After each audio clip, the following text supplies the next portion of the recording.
Census 2027 ഭാഗമായി സ്വയംവിവരങ്ങൾ നൽകാനുള്ള self enumeration help desk RVSM higher secondary സ്കൂളിൽ സംഘടിപ്പിച്ചു.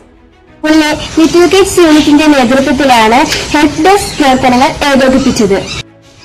LK മെന്റേഴ്സായ ശ്രീമതി ശ്രീജ, ശ്രീമതി അശ്വതി എന്നിവരുടെ നേതൃത്വത്തിൽ പരിശീലനം ലഭിച്ച ലിറ്റിൽ കിഡ്സ് യൂണിറ്റിലെ കുട്ടികളുടെ സഹായത്തോടെ രക്ഷകർത്താക്കൾക്കും അധ്യാപകർക്കും വിവരങ്ങൾ അനായാസം രേഖപ്പെടുത്താൻ സാധിച്ചു.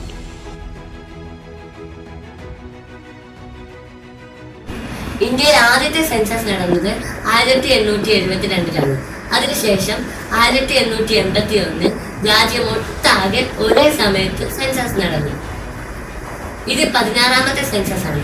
അതുകൂടാതെ സ്വാതന്ത്ര്യത്തിനു ശേഷം 8ാമത്തേത്. ഈ സെൻസസിനൊരു പ്രത്യേകതയുണ്ട്. ആദ്യമായി ഫുള്ളി ഡിജിറ്റലായി, അതായത് ഒരു പേപ്പർ വർക്കും ഇല്ലാത്ത സെൻസസ് കൂടിയാണിത്. ഈ സെൻസസിന്റെ ലക്ഷ്യം എന്ന് പറയുന്നത് ജനസംഖ്യാശാസ്ത്രം, സാക്ഷരത, വിദ്യാഭ്യാസം, സാമ്പത്തിക പ്രവർത്തനം, പാർപ്പിട ധാർമ്മിക സൗകര്യങ്ങൾ, നഗരവൽക്കരണം, പട്ടികജാതി പട്ടികവർഗ സംവരണം, ഭാഷ, മതം, കുടിയേറ്റം തുടങ്ങിയ കാര്യങ്ങളെക്കുറിച്ചുള്ള വിവരശേഖരണമാണ് നടക്കുന്നത്.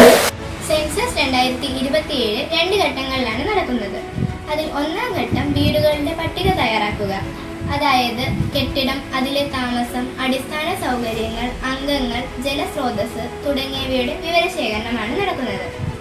രണ്ടാം ഘട്ടം ജനസംഖ്യാ കണക്കെടുപ്പാണ്. ബാക്കി വിവരശേഖരണവും രണ്ടാം ഘട്ടത്തിലാണ്. രണ്ടാം ഘട്ടം പൂർത്തിയാകുന്ന 2027 ഫെബ്രുവരി 28 അർദ്ധരാത്രിയോടുകൂടി സെൻസസ് ജോലികൾ പൂർത്തിയാകും. എല്ലാ വിവരങ്ങളും ഡിജിറ്റലായി രേഖപ്പെടുത്തും. 2027 മാർച്ച് 1 സെൻസസ് വിവരങ്ങൾ ഡിജിറ്റലൈസ് ചെയ്യപ്പെടും.